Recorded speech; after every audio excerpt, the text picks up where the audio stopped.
Researchers wanted to know which menopause symptoms women were actually experiencing. So they went to Reddit. Not a clinic, not a trial, Reddit.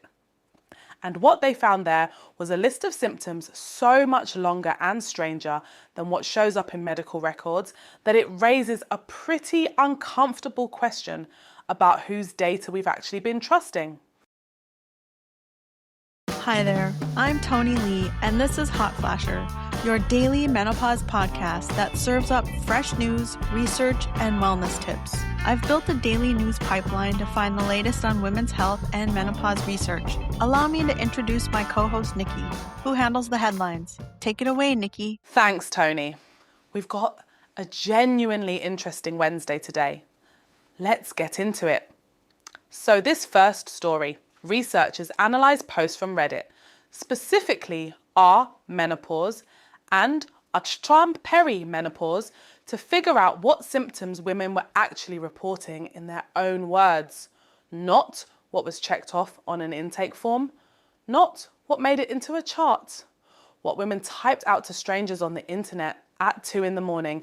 because they couldn't sleep and didn't know what was happening to their bodies.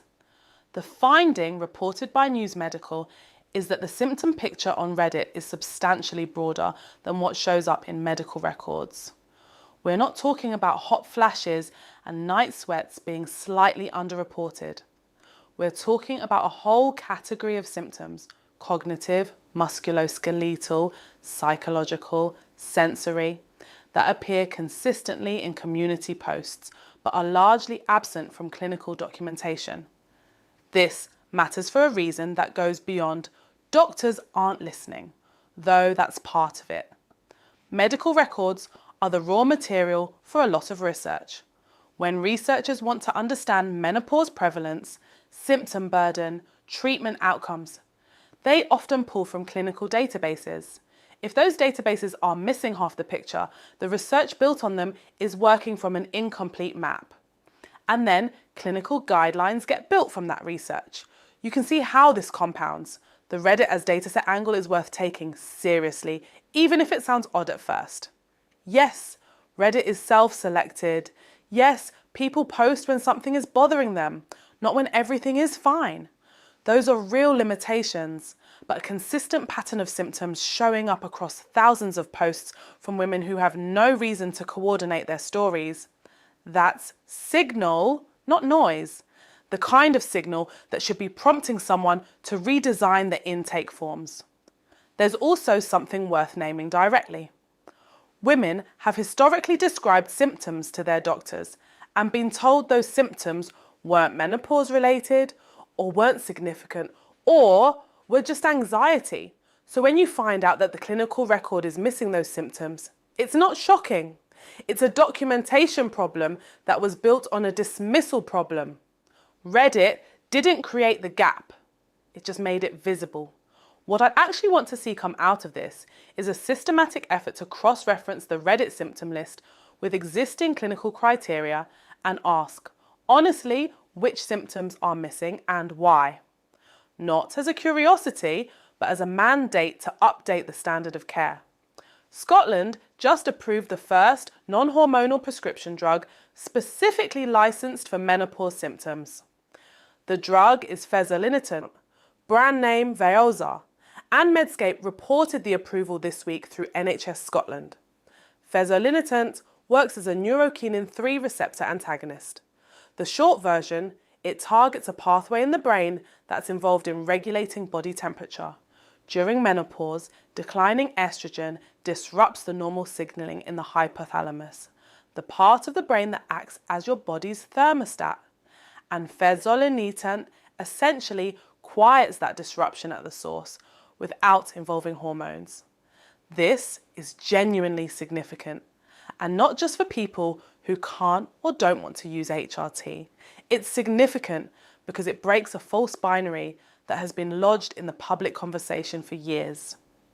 The options were not just HRT or sulfur, they were also HRT or antidepressants used off-label, or gabapentin used off-label, or supplements with limited evidence, or lifestyle modifications that help but often aren't enough on their own. Fezolinetant is the first option to come through as an actual licensed treatment for vasomotor symptoms that isn't hormonal. That's a meaningful addition to the toolkit. The clinical trial data, the Skylight trials, showed meaningful reductions in hot flash frequency and severity compared to placebo. The effect sizes were real. This isn't a marginal drug. The FDA approved it in the US in 2023, and Scotland's NHS approval now means it moves closer to being accessible within a public healthcare system, which is different from being available for those who can pay out of pocket. The question of who this is actually for is worth thinking through. Women with hormone-sensitive cancers who've been told HRT is off the table.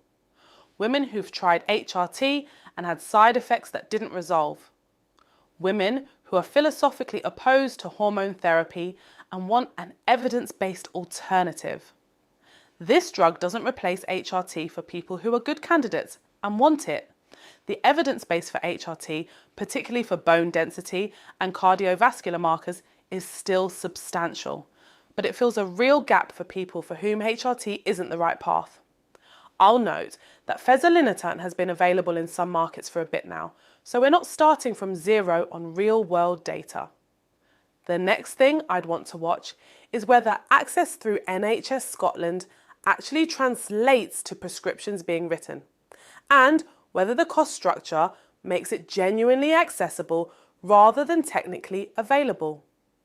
The third thing today is a PubMed study from 2026, lead author Prada T, and the title tells you everything you need to know: social determinants of vulnerability to nitrogen oxide and sulfur dioxide related bone damage among postmenopausal women in the United States, air pollution and bone loss in postmenopausal women. This is not a connection most people have on their radar. The study looked at nitrogen oxide and sulfur dioxide, both common components of traffic and industrial pollution, and their association with bone damage in postmenopausal women. The mechanism isn't a mystery if you go looking for it. Oxidative stress from pollution exposure interferes with the activity of osteoblasts, the cells responsible for building new bone, while potentially increasing osteoclast activity. The cells that break bone down. Estrogen normally provides some protection against this process. After menopause, that protection is reduced, so the combination of pollution exposure and lower estrogen creates a compounding vulnerability. But the part of this study I want to stay on is the social determinants element, because it's doing a lot of work in that title. The study found that the relationship between pollution and bone damage wasn't uniform across the population. Women with lower socioeconomic status, less access to resources, less ability to relocate or buffer themselves from environmental exposures, they bore disproportionately higher risk from the same pollution levels. That is the part that should land in clinical conversations and almost certainly won't, at least not yet.